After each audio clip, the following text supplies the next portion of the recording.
Hi guys, it's Mike here from KS Bushcraft Down Under. Today I'll have a chat to you today about cheap coolers. Now there's nothing wrong with a cheap cooler if you want to go to the game, carry a few drinks or down to the beach. They'll do that fine. And being so light, in some respects a lot better than say a Yeti. So this Willow here, which I've had one 20 years ago, weighs 3 kilos. Now has the same volume as a Tundra 45, which weighs 11 kilos, so I know which one I'd rather hump.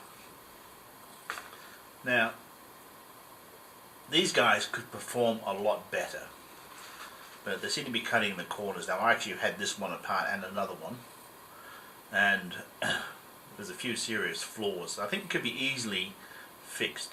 But first I'll talk about heat transfer. So if you understand how something works, you can work out the best ways of fixing it. So you've got conduction.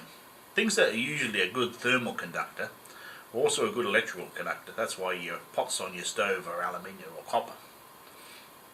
So plastic isn't a good thermal conductor, which is in the coolest case is a good thing. And you've got convection. So in your old fridge, the freezer was on the top and that's what was getting chilled, and the cold air would fall down to the fridge part, then cycle up and down, so when it got warmed it would rise and fall again. So the same thing is happening in this cooler. So I was listening to some advice online, and the guy was saying his ice blocks weren't lasting very long, and the cooler manufacturer said, well, on the bottom and they will last longer, but that's really not defeating the point. You don't want to keep your ice blocks cold, you want to keep your food cold and drinks cold. So that's why a lot of these lids have cutouts on them for ice blocks.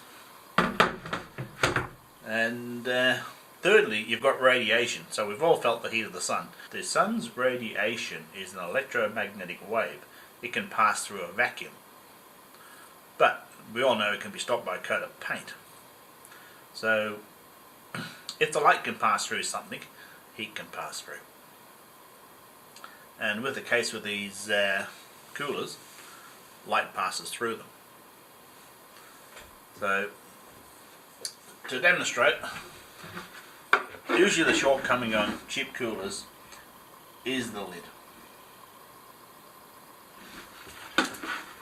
There's absolutely no insulation in there, and you see how easy the light passes through. Now this also applies to a lesser degree to the body. So there's no radiation barrier in either of these. So what I've been doing, both of these eskies came from the Verge. I've been doing some hacks to them to improve their performance. But this video is about the shortcomings. So obviously insulating this lid, and inside, possibly here, and putting a seal in there, and this is the lid I've made for the other one. So this is now completely filled with foam. It should be a huge improvement. So conduction. What most cheap coolers don't have is feet.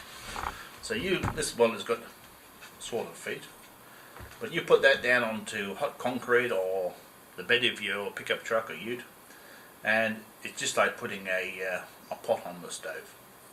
So addition of feet would be a big advantage if you're putting it down on hot surfaces.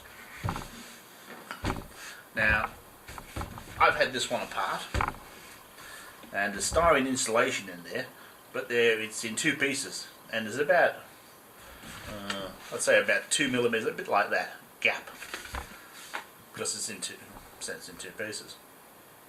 The other of the 2 eskies had an 1.5 inch square hole in the insulation to, I assume, to allow for drain plugs on other models. So with the other one, I added some of this thermal as a reflective barrier between the styrene and this plastic bucket, which does prevent light passing through, unlike this one. And I'll I've cut in some clips of both of these apart, and they could really perform a lot better for this price point. Now, this one here in Australia sells for $50. Now, Australian dollars getting 61 or 62 cents today. Give you a price point, and a Tundra 45 is $450. So, if you want to stretch this out so it will handle a long weekend, if I can get a long weekend out of it by doing a few hacks to it, I'll be really happy. So, hang in there for that one. Hi guys, so I decided to pull the second Esky which I collected off the Vergeside junk apart. Now the Esky brand one had a 1.5 inch square hole, which I assumed might have been for a drain in other models, but this is the Willow brand one, and this sells for about $50 in Australia. And look at the insulation. It's been put in 2 pieces. That's absolute rubbish, it really is. Now my dad was in insulation in the 1970s. I used to give him a hand. Now, he used to quote 2% with the gaps. It was about a 50% loss in insulation. I don't know where we got that figure from, but I'm sure it's somewhere. I did find a similar figure online to do with insulating walls and houses. So I'm sure these coolers could do better if they didn't have any gaps in the styrene. I really do. Okay guys, I removed the 4 base screws so you can see the 4 holes. So this styrene isn't a complete piece, which I was pleased to see. There is air spaces down the 4 corners, but there is a pretty decent sized cutout, and the only thing I can think of is maybe some of these have an external drain on it. Can't see any other reason for that being there. So I think that would be a fair hit. I mean, that's going to be the coldest because cold sinks, hot rises. Having a big gap right on the bottom will not help the insulation at all.